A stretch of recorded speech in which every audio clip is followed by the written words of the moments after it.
Welcome back. My name is Barbara Moore and I'm an associate faculty member here at the Divinity School. Today we want to share with you reflections on the season of Advent, and this is the fourth in our series of Lectionary for Life. We enter this new church year with the Gospel of Mark, the B cycle, and Mark will be our companion during the whole liturgical year. The readings for the 4 Sundays in Advent reflect a pattern. The Old Testament, the Hebrew scripture readings, come from both Isaiah and the book of Samuel. There are 4 New Testament readings that serve as the second reading in accompanying Mark's Gospel. The Gospel variations, that is 2 from Mark, 1 from Luke, and 1 from John, make sense because of the lack of infancy narratives in Mark's texts. They also make sense because of the beauty of Luke's story about the parents of Jesus and his 4th Sunday account of the Annunciation. As we've done the last 3 months, the sermon connected with the Sundays from Advent will be applied to the 4th Sunday of Advent, and when this short lecture is over, we'll join you in chapel to prepare and give that sermon. I'm also very aware that this Lectionary for Life comes during the first Sunday of Advent, and you may already have heard a sermon regarding the readings from the first week. In our Hebrew Bible readings, our readings from the Old Testament, for the 4 weeks, we have 3 readings selected from the prophet Isaiah, and they come from different sections of the prophet's work. As you know, there are 3 divisions within the book of Isaiah, really 3 Isaiahs. The first 39 chapters were written pre-exile in Babylon. Chapters 40 to 55 cover the time in exile, and chapters 56 to 66 post-exile. And as we read and hear them, it's important to understand the different historical periods and contexts in which these readings emerged. And so the first week of Advent, we hear Isaiah sharing a lament with the returned exiles.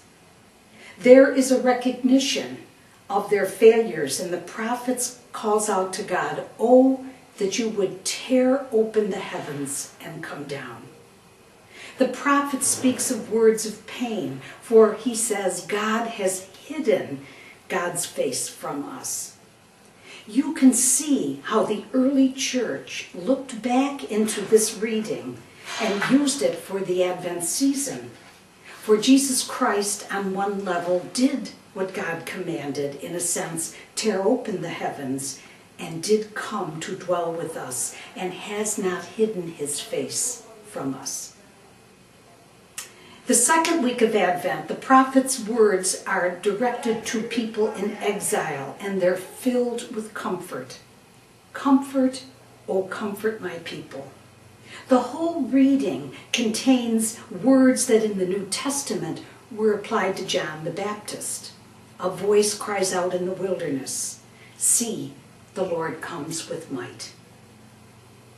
The third week section from Isaiah comes from 3rd Isaiah, and the quote is one that is attributed to Jesus in Luke 4 when he began his public ministry.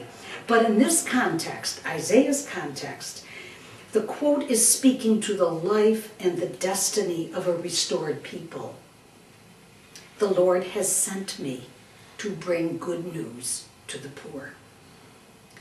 The 4th week, we turn to the prophet Samuel.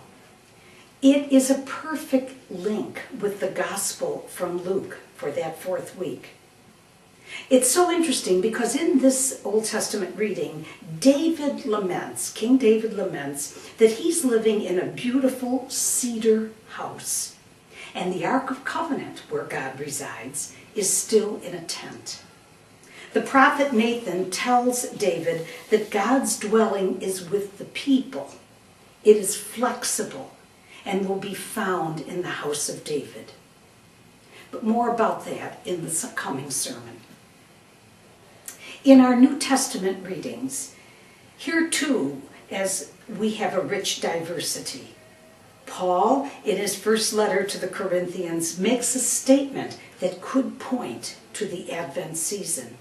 God is faithful, and by him you were called into fellowship with God. And you see, the incarnation that we're getting ready to celebrate creates that bond and fellowship with Christ. 1 Peter speaks to the second coming of Christ, a belief that was widely held, a belief that that coming was just around the corner. That's the theme that appears in Mark's Gospel for the first week of Advent. And Peter calls for patience as we wait. And that patient waiting is a consistent theme for Advent. So too, 1 Thessalonians makes reference to Christ's second coming.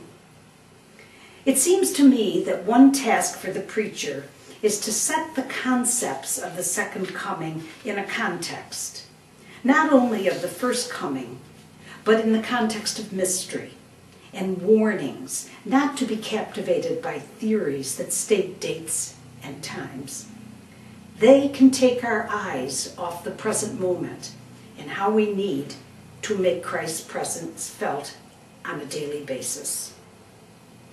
The fourth week of Advent, the gospel that is used is so compelling. It is the prophetic and beautiful Magnificat, Mary's hymn of praise, drawn from a similar hymn proclaimed by Hannah in the Hebrew Scriptures. When we turn to the gospel, as you probably know from the first Sunday of Advent, Mark is used for the first 2 weeks. John, the third week, and the fourth week, we return to Luke. The reading from the first week from Mark seems strange because it talks about the end times and the need to be alert and awake and to be aware of the signs of the times. He's using apocalyptic language, images and metaphors and parables that urge listeners to be awake and alert. That is the posture Advent invites us to enter. Again, the second week of Advent, we read Mark, and it's the opening of his gospel, which begins the good news with the announcement of John and his ministry. Mark uses the very images that we heard about in Isaiah. And isn't it interesting? Mark makes no reference to the infancy narratives. We believe that's because Mark's community, Mark's gospel, the earliest, and his community was very focused on the resurrection. But in time, the birth stories were written to defend Jesus and Mary and to answer questions about his heritage. In the third week, the lectionary turns to what one could call John's stories of Jesus' birth and roots. In the beginning was the Word. The section of this poem focused on the role of John the Baptist and his recognition of his role. One practice, I think, that is interesting is to compare the birth narratives, or lack thereof, in the four Gospels.